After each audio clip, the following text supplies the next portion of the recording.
இப்போ நான் சொல்ல போகிற பூக்களை உங்களால் பார்க்கவே முடியாது. அப்படி ரேரான பூக்களை தான் நான் இப்போ சொல்ல போகிறேன். காண கிடைக்காத 10 வினோதமான பூக்களை பற்றி பார்க்கலாமா? முதல் மலர் பார்த்திங்கன்னா ஏஷியன் ப்ளீடிங் ஹார்ட்னு சொல்லக்கூடிய ஒரு பூ தான். இது பார்க்குறதுக்கு இயற்கையாகவே பார்த்திங்கன்னா இதயத்திலிருந்து ரத்தம் வழிகிற மாதிரியான ஒரு தோற்றத்தில் இருக்குமா. இந்த மலர் பார்த்திங்கன்னா சோகமான காதலுடைய சின்னம் அப்படின்னு சொல்கிறாங்க. பார்க்குறதுக்கு அவ்வளோ தத்ரூபமாக இருக்குமா. Number 2 gods flower. இந்த மாதிரி கார்ப்ஸ் ஃப்ளார்னு சொல்லக்கூடிய மலர் மலரும் போது ஒரு மாதிரி அழுகுன இறைச்சியோட வாசனை தான் வருமா.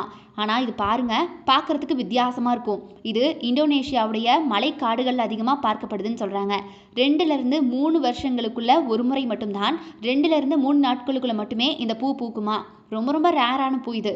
Number 3 doll's eyes flowers. அதாவது பார்க்கும்போதே உங்களால் நான் ஏன் சொல்கிறேன்னு புரிஞ்சுக்க முடியும். பொம்மைகளுக்கு இருக்கக்கூடிய கண்ணு மாதிரி தான் இருக்கும் இந்த மலர். ஸோ இதுவும் மலைக்காடுகளில் மட்டும்தான் பார்க்க முடியும். அதே மாதிரி இதை பார்த்தவங்களுடைய எண்ணிக்கையும் கம்மி தான் அப்படின்னு சொல்கிறாங்க.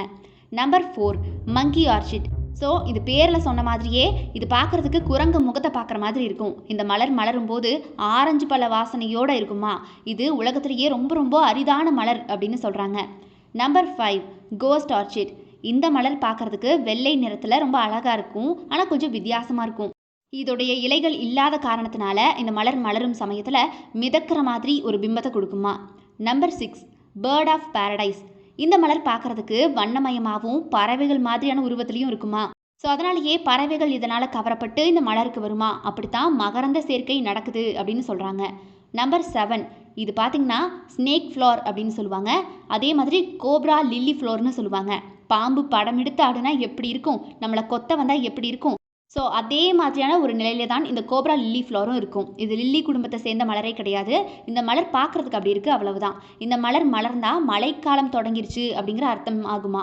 Number 8 middlemist red flower. இது ரொம்ப ரொம்ப அரிதான மலருங்க. பார்க்குறது ரொம்ப ரேர். உலகத்திலேயே லண்டன் மற்றும் நியூசிலாந்து பகுதியில் தான் பார்த்தீங்கன்னா இந்த ஃப்ளார்ஸ் இருக்கும் அப்படின்னு சொல்கிறாங்க. இப்போ நான் சொன்ன 2 இடங்களில் மட்டும்தான் இந்த மலரை உங்களால் பார்க்க முடியும். Number 9 U-turn polio. இது பார்த்தீங்கன்னா சின்ன சின்ன மலராகத்தான் இருக்கும். வெள்ளை நிறத்தில் இருக்கும். இது பார்த்தீங்கன்னா புத்த புராணத்தின்படி இந்த மலர் 3000 வருஷத்துக்கு ஒரு முறை தான் மலரும் அப்படின்னு சொல்கிறாங்க. அதனால் இது ரொம்ப ரொம்ப ரேரான flower. Number 10 hot lips flower. இது பார்க்குறதுக்கு சிவந்த உதடுகள் மாதிரி இருக்கிறதுனால இதற்கு இந்த பேர் வந்திருக்கு. இது தட்ப வெப்பநிலைக்கு ஏற்ற மாதிரி நிறம் மாற்றிக்கிட்டே இருக்குமா. அதனால் ரொம்ப அட்ராக்டிவான ஃப்ளார், ரேரான ஃப்ளார் அப்படின்னு சொல்கிறாங்க. இப்போ நம்ம பார்த்த 10 விதமான மலர்கள்லேயே உங்களுக்கு எந்த மலர் ரொம்ப நல்லா இருந்துச்சு, அட்ராக்டிவாக இருந்துச்சு அப்படிங்கிறத மறக்காமல் கமெண்ட் பாக்ஸில் கமெண்ட் பண்ணிடுங்க.